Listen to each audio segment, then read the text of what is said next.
अल्हम्दुलिल्लाह, हमारा प्यारा मज़हब मुहज़्ज़ब, हमारा प्यारा दीन इस्लाम हमें अदब का दर्स देता है। अल्लाह ताला का अदब, रसूलुल्लाह का अदब, सहाबाए किराम का अदब, अहले बैत अतहार का अदब, हर अल्लाह और अल्लाह के नबियों से जुड़ी हुई चीज़ का अदब एहतराम करने का हमें हमारा दीन दर्स देता है। तो कुरान मजीद, फ़ुरक़ान हमीद या मुख्तलिफ़ पारे या फिर कोई कायदा या फिर कोई भी बाबरकत नाम या कोई इस्लामी तहरीर अगर नीचे गिरी पड़ी हो और उसकी बेअदबी हो रही हो, तो जिस मुसलमान को उसका इल्म हो जाए कि ये अल्लाह का नाम है, रसूलुल्लाह का नाम है या मुक़द्दस नाम है या कुरान के लफ्ज़ हैं या हदीस के अल्फाज हैं, तो मुसलमान के ऊपर फ़र्ज़ है कि उसको उठाए और उसको उठाकर अदब वाली जगह पर रखे। ये हमारे ऊपर क्या है? फ़र्ज़ है। एक अल्लाह के वली हो गुज़रे हैं, पहले शराबी थे, हज़रत बिशर हाफ़ी रहमतुल्लाह अलैह। शराब के नशे में एक मरतबा धुत जा रहे थे, तो रास्ते में देखा कि अल्लाह ताला का नाम नीचे पड़ा हुआ है और बेअदबी हो रही है। तो उन्होंने उसको उठाया, साफ़ किया और उसको खुशबू लगाई और उसको ऊंची जगह पर रखा जहाँ पर उसकी बेअदबी ना हो, उसको महफूज किया। तो अल्लाह ताला ने उनको फिर विलायत का दर्जा अता फ़रमा दिया। समझ आ गई ना? और आपको हाफ़ी कहा जाता है। हाफ़ी कहते हैं जो नंगे पाँव चलने वाला हो, पाँव में जूती नहीं पहनते थे। समझ आ गई ना? तो फिर उनका जानवर इतना अदब करते थे कि जिस रास्ते से आप गुज़रते थे ना, उन रास्तों पर कभी भी किसी जानवर ने पेशाब पखाना नहीं किया। उन्हें पता था कि यहाँ से एक अदब वाले ने गुज़रना है, तो अदब करने वाले की बेअदबी ना करें। तो अदब वालों की बेअदबी जानवर भी नहीं करते। समझ आ गई ना? अदब वालों की बेअदबी जानवर भी नहीं करते। तो जो अदब वालों की बेअदबी करते हैं उन्हें ज़रा सोच लेना चाहिए कि हम किस खाते में हैं फिर। तो एक मरतबा किसी ने देखा कि कोई जानवर रास्ते में पेशाब कर रहा है, तो वो समझ गया कि अल्लाह के वली हज़रत बिशर हाफ़ी का इंतकाल हो चुका है। वो जब तक हयात रहे किसी जानवर ने कभी भी रास्ते में पेशाब नहीं किया। उनको ये दर्जा मर्तबा इसलिए मिला कि उन्होंने अल्लाह के नाम का, अल्लाह के कलाम का अदब किया है। तो हमारे ऊपर फ़र्ज़ है कि अल्लाह के कलाम की अगर तौहीन होती देखें या देखें बेअदबी वाली जगह पर पड़ा है, नीचे पड़ा है, तो जो आदमी उसको ना उठाए वो मुसलमान नहीं रहता। जिसको इल्म हो जाए कि ये अल्लाह का कलाम है या हदीस रसूल है, मुक़द्दस नाम है, और उसको तर्क कर दे, ना उठाए, नहीं कोई ज़रूरी नहीं, तो वो बंदा मुसलमान नहीं रहता। क्योंकि उसने ये समझा कि कोई ज़रूरी नहीं, इसका मतलब है अल्लाह के नाम का, अल्लाह के कलाम का अदब कोई ज़रूरी नहीं। तो यही तो कुफ़र है ना? समझ आ गई ना? तो मुक़द्दस औराक को, वो कुरान के अल्फाज हों, मुक़द्दस नाम हों, अहादीस मुबारका हों, कुरान के औराक हों, शहीद शुदा कुरान करीम के नुस्खे हों, इनको महफूज करने के तरीक़े हैं। एक तरीक़ा तो ये है कि इनको एक जगह जमा कर लिया जाए। जब काफ़ी सारे जमा हो जाएं, तो ज़मीन में ऐसी जगह गड्ढा बनाकर जहाँ पर लोगों की आमदोरफ्त ना हो। समझ आ गई ना? रास्ते में ना हो। अगर कब्रिस्तान में भी दफन करें तो ऐसी जगह जहाँ पर किसी की कदम ना पड़े, बेअदबी ना हो सके। तो ऐसी जगह जहाँ पर लोगों की आमद व रफ्त ना हो, उनको साफ़ सुथरे कपड़े में लपेटकर ज़मीन के अंदर बड़े अदब और एहतराम के साथ दफन कर दिया जाए। एक तरीका ये है औराक मुक़द्दसा को महफूज करने का। दूसरा तरीका ये है, हमारे फ़ुक़हा ने लिखा है कि इनको जमा करके और जमा करने के बाद किसी मज़बूत कपड़े या बोरे वगैरह में इनको डालकर उसमें एक बड़ा सारा पत्थर भी डाल देना है, कोई वज़नी चीज़। फिर उसको बड़े एहतराम से, बड़े प्यार से, आहिस्ता से समंदर में या फिर किसी बड़े दरिया में उतार देना है। वज़न इसलिए डालना है ताकि वो ऊपर ना तैरे, फेंकना इसलिए नहीं कि वो फट ना जाए। उसको अदब व एहतराम के साथ बीच में जाकर रुखसत कर देना है। तो वज़न की वजह से वो दरिया के नीचे जाकर लग जाएगा, समंदर के नीचे जाकर लग जाएगा, तो वो बेअदबी से बच जाएगा। तो वो पानी के अंदर पड़ा वो बिल्कुल महफूज हो जाएगा, ठंडा हो जाएगा। समझ आ गई ये बात? कितने तरीके हो गए? 2। एक और तीसरा तरीका भी है, लेकिन इसमें एहतियात ये है जो अब तीसरा तरीका बयान होने लगा है कि आवाम के सामने इस काम को करने से बचा जाए। ठीक है, हर बंदे को मसले का इल्म नहीं होता, तो कई कई जगह पे मुसलमानों को गैरत जल्दी आ जाती है, लेकिन होती वक्ती है। एक मिसाल देता हूँ, बोसन रोड पर मुल्तान में एक अड्डा है, अड्डा सिद्दीकाबाद। बहाउद्दीन ज़करिया यूनिवर्सिटी है ना, उससे तकरीबन 3 किलोमीटर आगे अड्डा है सिद्दीकाबाद। अड्डे के ऊपर एक बड़ी सारी मस्जिद है, हमीदिया मस्जिद। वहाँ रमज़ान शरीफ नहीं था, कोई और महीना था, तो किसी ने कुरान करीम को जो रखे होते ना अलमारियों में, मगरिब की नमाज के बाद आकर कोई आग लगा के चला गया। तो काफ़ी सारे कुरान करीम के नुस्खे जल गए मुकम्मल, और कुछ आधे जल गए। पता नहीं किसकी शरारत थी। तो लोग इकट्ठे हो गए गुस्से के अंदर, पकड़ो मारो, कौन है, पकड़ो। अच्छा जी, मगरिब के बाद ये काम हुआ था ना, लोग जैसे नमाज़ पढ़ के गए, पीछे से किसी ने ये काम कर दिया।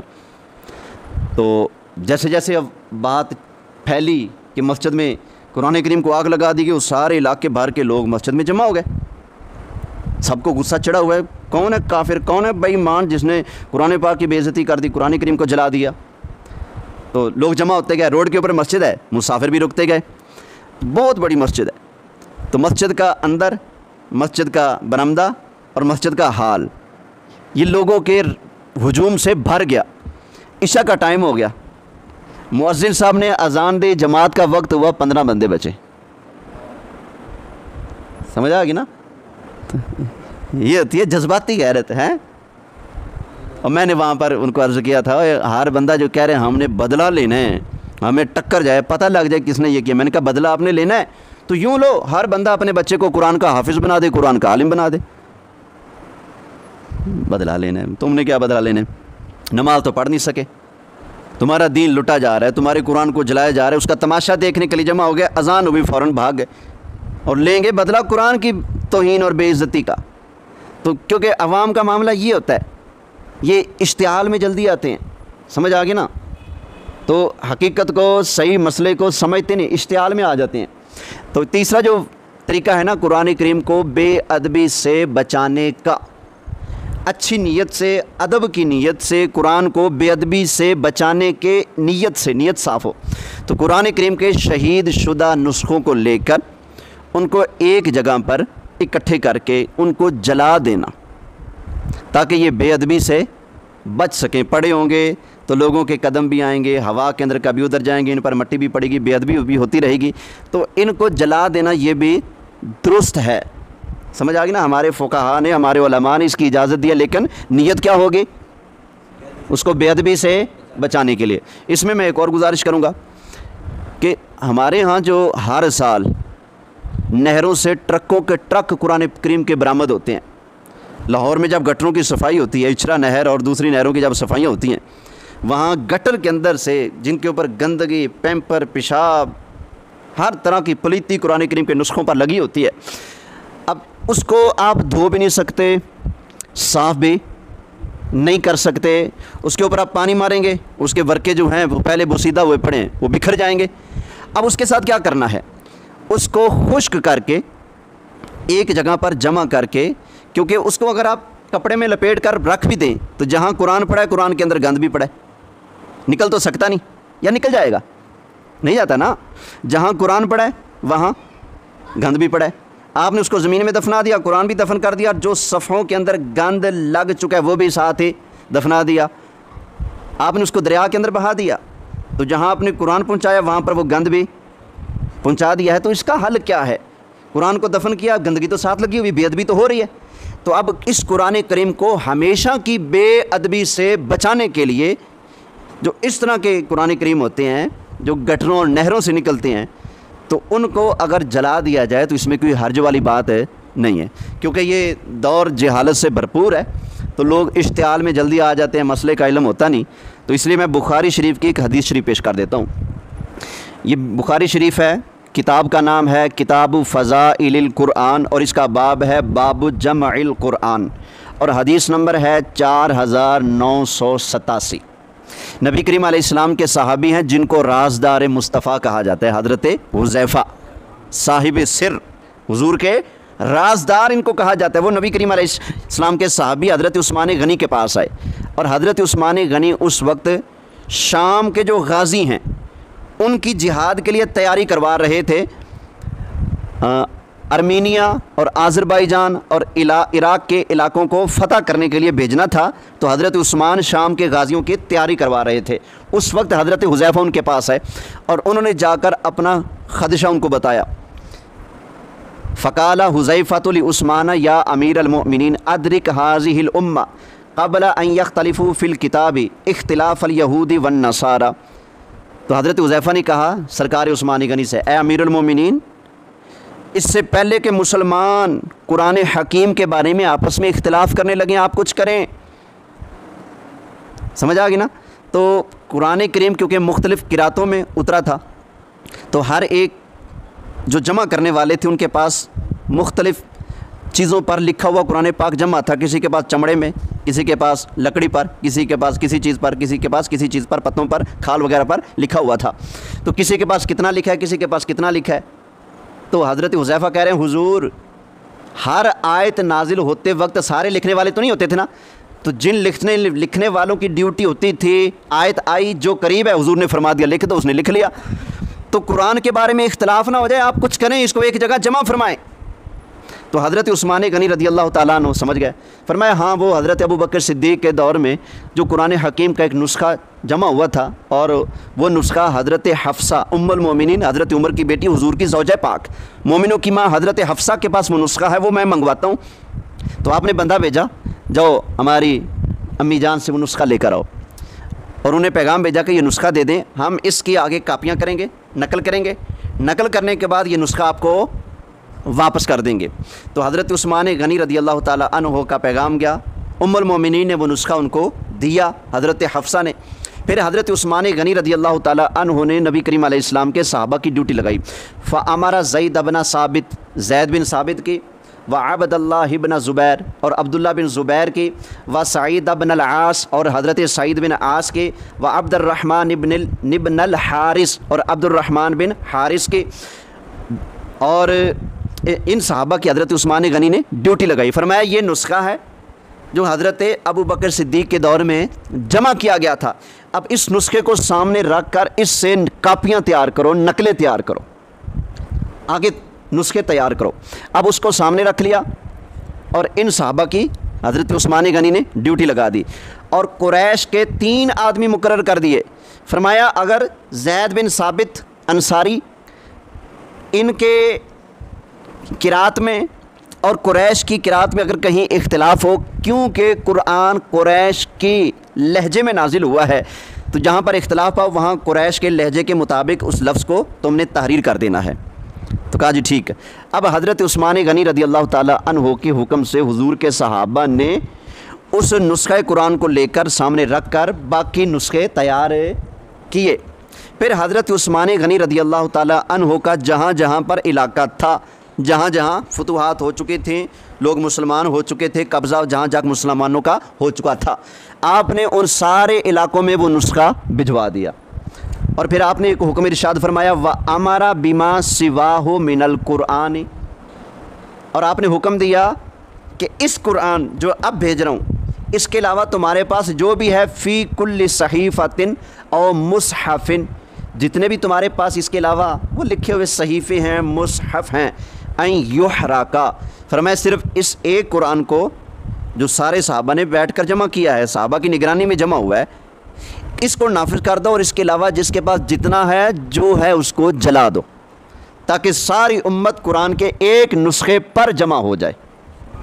तो हज़रत ये बुखारी शरीफ है, हज़रत उस्मान गनी रज़ी अल्लाह ताला अन्हु ने जब ये देखा कि कुरान के मामले में उम्मत में फ़ितना फ़साद और इख्तिलाफ़ ना हो जाए, तो आपने इख्तिलाफ़ और फ़ितने से बचाने के लिए एक नुस्खे को बाकी रखा और बाकियों को क्या हुक्म दिया, क्या कर दो, जला दो। अब बताओ हज़रत उस्मान गनी रज़ी अल्लाह ताला अन्हु की नीयत पर शक हो सकता है, उनके इस अमल पर शक हो सकता है?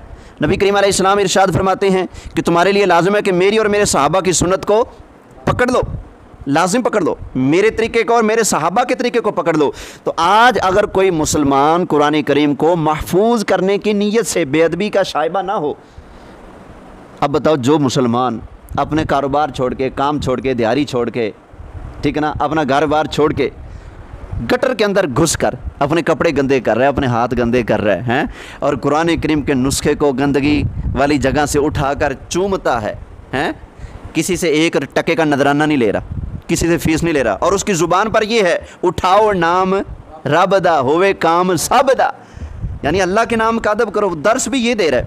अब वो अगर बंदा ऐसे कुरान के नुस्खों को, जिन पर इतनी इतनी निजासत लग चुकी है, जिनको उतारना मुमकिन नहीं, अब महफूज करने के लिए, हमेशा की बेअदबी से बचाने के लिए अगर उन कुरान के नुस्खों को जलाता है तो इसमें कोई हर्ज वाली बात है? बोलिए नहीं है। अब जो खुद उठा नहीं सकते, खुद उठाना नहीं है, खुद इस मामले में काम करना नहीं। अब कई हमारे मुसलमानों ने ये काम शुरू किया हुआ है कि जो मुसलमान हमारे नहरों के अंदर से, गटरों के अंदर से, नालों के अंदर से ट्रकों के ट्रक कुरान पाक इतनी मेहनत और मुशक्क़त और बदबू बर्दाश्त करके निकालते हैं, और उसको हमेशा की बेअदबी से बचाने के लिए जला देते हैं, और जलाते भी लोगों की नज़रों से साइड पे होकर हैं, ठीक है ना। और ये मसला भी ठीक है, ऐसा करना भी जायज़ है, नीयत अगर ठीक हो, ऐसा कर देते हैं। अब अल्लाह के बंदों अगर उनका साथ नहीं दे सकते तो कम अज़ कम डांगे तो ना मारो ना, तो जो उनके खिलाफ पर्चे कटा देते हैं। तो नीयत का बड़ा अमल दखल है। बुखारी शरीफ की ये हदीस मैंने आपको सुनाई है। अब बुखारी शरीफ की सबसे पहली हदीस सुन लें। नबी करीम अलैहिस्सलाम ने इरशाद फरमाया, इन्नमल अमालु बिन्नियात, फरमाया कि आमाल का दारोमदार नीयतों पर है। मस्जिद के दरवाजे के आगे वो किसी ने गाड़ दिया था ना, वो किला, लकड़ गाड़ दी थी। क्यों जी, क्यों गाड़ा? कहा इसलिए कि मुसाफिर आते हैं, सवारियां बांधने की जगह नहीं होती, उन्हें डर होता है नमाज में, या का नाम या का नस्ताइन, घोड़ा ना भाग जाए, ऊँट ना भाग जाए। तो जब उन्हें पता होगा बाहर बांध के आए हो तो नमाज तसल्ली से पढ़ेंगे, तो इसलिए मैंने गाड़ा है। दूसरा आकर उसको उखाड़ के फेंक देता है, और तूने क्यों किया? उसने कहा मैंने सोचा कोई बेचारा जा रहा हो, ठोकर लगे गिर ना जाए। अब बताओ दोनों अपनी अपनी जगह ठीक है कि नहीं? बोलिए ठीक है। तो अब जो बंदा गाड़ रहा है वो भी ठीक है, क्योंकि उसकी नीयत में फतूर नहीं है, नीयत उसकी ठीक है, और जो उठा रहा है, फेंक रहा है, उसकी नीयत में भी फतूर नहीं, नीयत है ठीक है। लिहाजा दोनों अपनी अपनी नीयत के मुताबिक सवाब पाएंगे। कुरान करीम को जलाना अगर बेअदबी से हो तो उसके काफिर बनने के लिए ज़रूरी नहीं कि जलाए, सिर्फ सोचेगा तो काफिर बन जाएगा। सिर्फ सोचे तौहीन के इरादे से कि कुरान को जलाऊंगा, मौका मिले, अब ये सोचते ही काफिर हो गया, क्योंकि उसका अकीदा ऐसा बन चुका है, उस अकीदे पर अमल बाद में करेगा। जैसे अकीदे में गड़बड़ आती है काम ख़राब हो जाता है। तो लिहाजा हमारे उलमा किराम को भी मैं अपील करूँगा, गुजारिश करूँगा कि इस मामले में ज़रा ठंडा हाथ बरता जाए। हमारे फ़ुक़हा ने जब इजाज़त दे रखी है तो फिर इतनी सख्ती इस मसले पर नहीं करनी चाहिए। और जो कहते हैं कि नहीं ये फिर भी तौहीन और बेअदबी है, तो फिर मुझे बताया जाए, ये दरवेश तो उस कुरान करीम को जलाते हैं जिसके अंदर लगी हुई गंदगी दूर हो ही नहीं सकती। तो हज़रत उस्मान गनी ने तो साफ़ सुथरे भर के जलाए थे। अब क्या फतवा लगेगा बेअदबी का? बेकुरान की बेअदबी करने वाला तो काफिर है, या तो फिर डट के खुल के कहो ना, शेर दिल बन के, कि जितने भी कुरान करीम को जलाने वाले सारे काफिर हैं। हम भी कहते हैं कुरान को जलाने वाले काफिर होते हैं, लेकिन कौन? जो तौहीन की वजह से जलाएं, बेअदबी की वजह से जलाएं, लेकिन कुरान के अदब के पेश नज़र जो मुसलमान बेचारा रो रहा है, यार अल्लाह मैं क्या करूं, तेरा कुरान मेरे सामने है, इसके अंदर इतना कुछ लगा हुआ है, धूँ तो पाक नहीं, साफ़ नहीं होता, मैं कौन सा इतर इसको लगाऊं जो गंदगी धुल सके? उसको धोना मुमकिन नहीं, तो अब उसको महफूज करने के लिए जलाया जा सकता है। समझ आ गई ये बात जी? हाँ जी, हाँ जी। चलें, इस मसले को याद रखिएगा। और मैं बार बार कह रहा हूँ कहीं मुझ पर भी कोई फतवा ना लगा दे। आजकल फतवों से भी डरना चाहिए भाई थोड़ा सा भाई अदब करने की नीयत से मैं बार बार कह रहा हूँ, कुरान को हमेशा की बेअदबी से बचाने के लिए अगर वैसा करता है तो बिल्कुल दुरुस्त है, इसमें कोई हर्ज नहीं है।